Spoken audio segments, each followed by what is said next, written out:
Halo teman-teman, perkenalkan aku Rizky Ramadhani dari Manajemen Sumber Daya Akuatik UGM 2019.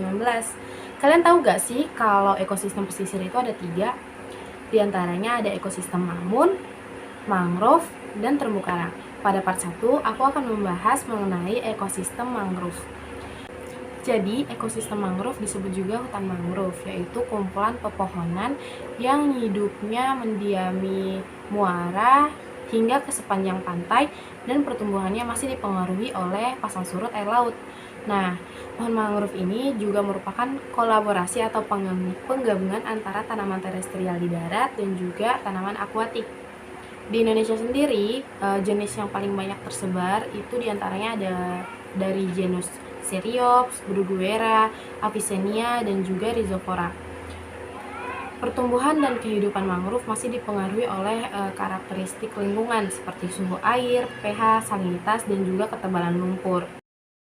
Habitat mangrove dibagi berdasarkan letaknya dan ada 3. Yang pertama zona distal atau zona yang paling jauh dari laut atau zona yang paling terbelakang. Kemudian zona middle atau yang berada di tengah-tengah antara laut dan darat. Dan zona proksimal yaitu zona paling terdepan atau paling dekat dengan laut. Hutan mangrove memiliki banyak sekali potensi dan peranan penting baik dari segi aspek ekologi maupun aspek sosial ekonomi masyarakat pesisir. Di antaranya hutan mangrove menjadi stabilisator pantai yang mencegah dari abrasi, kemudian menjadi spawning, nursery, dan feeding ground bagi biota laut, dan juga bahkan menjadi sumber pendapatan masyarakat pesisir. Pentingnya dan krusialnya ekosistem mangrove menjadikan ekosistem ini harus benar-benar dijaga dan dilestarikan.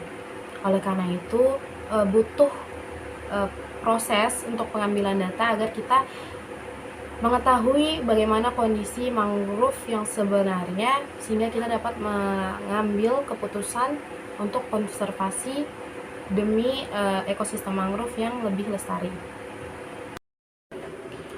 Adapun alat dan bahan yang dibutuhkan dalam proses pengambilan data mangrove diantaranya tali rafia atau tambang sepanjang 40 meter, kemudian ada meteran jahit, kemudian ada clipboard, kertas laminating, pena waterproof, botol sampel air,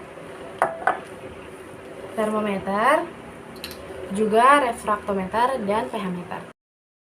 Hal yang pertama kali harus kita lakukan dalam pengambilan data mangrove adalah membuat plot pengamatan menggunakan tali tambang seluas 40 meter persegi. Kemudian kita amati dan hitung jenis mangrove yang terdapat dalam satu plot tersebut. Selanjutnya kita akan melakukan pengambilan data diameter batang dan keliling batang pohon mangrove menggunakan roll meter dan juga penggaris. Seperti ini.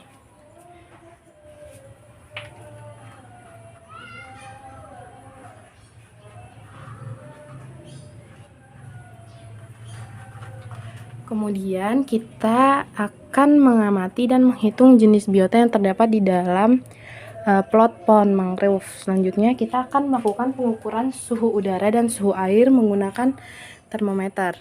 Pengukuran suhu udara dan pengukuran suhu air.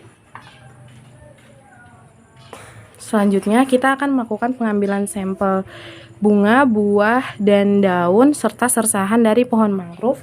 Kemudian kita akan masukkan ke dalam plastik seperti ini. Tujuannya sampel tersebut akan dilakukan untuk mengidentifikasi jenis mangrove.